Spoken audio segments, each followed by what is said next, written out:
Dopo anni di proteste contro la liberalizzazione delle aperture domenicali introdotta dal governo Monti, sindacati e commercianti mostrano preoccupazione per la volontà manifestata dall'attuale esecutivo di limitare le domeniche lavorative a un massimo del 25%. In linea di principio siamo favorevoli, puntualizza Maurizio Arizzo della CISL regionale, che ha organizzato una tavola rotonda per discutere del tema. Ma non si può pensare di cancellare gli ultimi 7 anni con un colpo di spugna legislativo.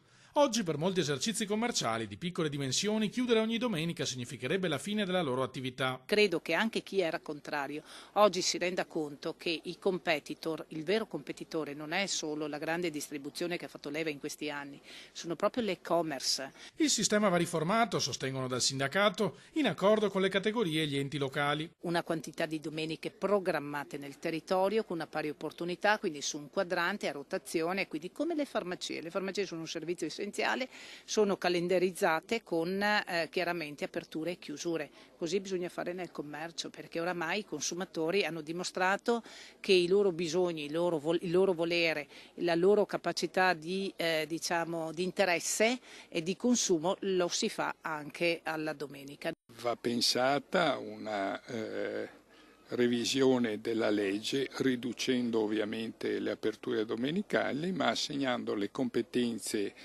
alla Regione, che attraverso la concertazione può meglio definire quali sono le esigenze delle imprese e dei territori per una programmazione quindi che sia rispondente, alle richieste che emergono da quel territorio sia dal punto di vista economico che valoriale ed etico. Salomoniche le conclusioni del direttore di Confesercenti Veneto Maurizio Franceschi. Si potrebbe ragionare sulle 20 domeniche all'anno, da qui si può scendere un po', si può salire, ma un punto di riferimento potrebbe essere questo.